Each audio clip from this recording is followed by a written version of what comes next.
हर इंसान का अपना अपना पर्सपेक्टिव होता है। कितना सही है, कितना गलत है, क्या सही है, क्या गलत है, सबका अपना अपना नज़रिया होता है। Hi, I am Soma and I try to counsel people through my life experiences, observations, taking spirituality and astrology along. किसी घर में किसी बेटी के साथ, उस घर की बेटी के साथ उसके इन लॉज के घर में अगर फिजिकल अब्यूज़ हुआ है, तो वो घर इस माइंडसेट में रहता है कि हमारे घर में जो बहू आएगी हम उसके साथ ऐसा नहीं करेंगे।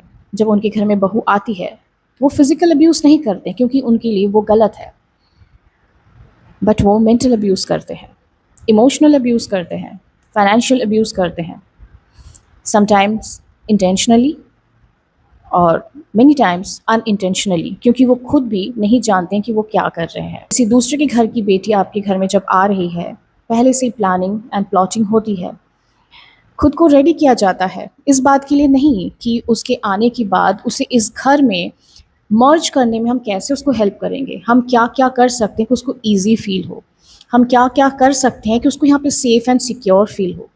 बट वहाँ पर वो फैमिली खुद की सिक्योरिटी के लिए सोचते हैं, क्योंकि वो पहले से ही माइंड सेट करके बैठे होते हैं कि जो वो आ रही है यहाँ पर आकर वो ओवर पावर कर लेगी, तो यहाँ पर हमें नुकसान है। किसी और को अपने घर में, अपने फैमिली में एक्सेप्ट करने की कमी है।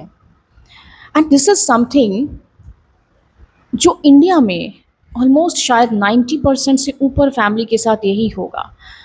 सो हम सोच सकते हैं कि हम लोग कितने अनकॉन्शियस वे में जी रहे हैं, हम कितने ही लो लेवल पे, लो फ्रीक्वेंसी में जी रहे हैं। आप अगर किसी भी फैमिली से बात करोगे, मोस्टली हर फैमिली यही कहेगी हम तो ऐसा नहीं करेंगे, बट अगर आप उसको ऑब्ज़र्व करोगे, वो ऑलरेडी वो कर रहे होते हैं अलग अलग तरीके से।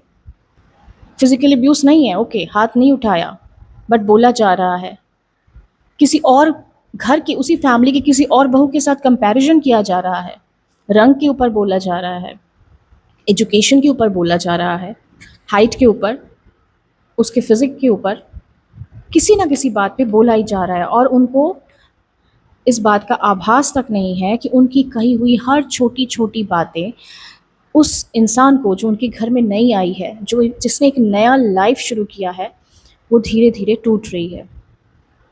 इसी तरह से एक सोल वुंडेड होता है। एक्चुअली इसका रूट कॉज क्या है?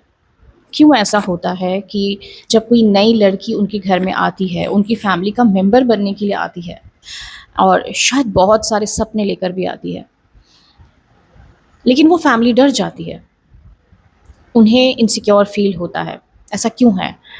The root cause behind it is the soul there, जितने भी सोल्स वहाँ पर है।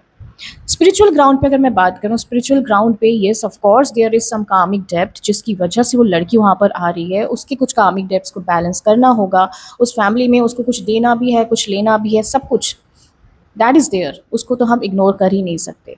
But on the other hand हमें ये भी समझना होगा कि सिर्फ उस लड़की का यहाँ पर कार्मिक डेप्थ नहीं है।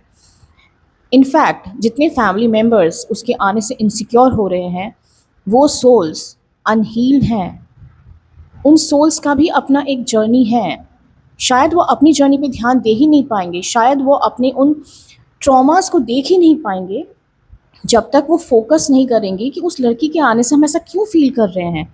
उसके आने के बाद जो भी घर का सिचुएशन हुआ या जो भी सिचुएशंस क्रिएट हुए, उसके आने के बाद जिस तरह से हमने बिहेव किया, उसने रिस्पॉन्ड किया या उसने रिएक्ट किया या हमने रिएक्ट किया, हमने रिस्पॉन्ड किया, इन सब के पीछे का रीज़न क्या है?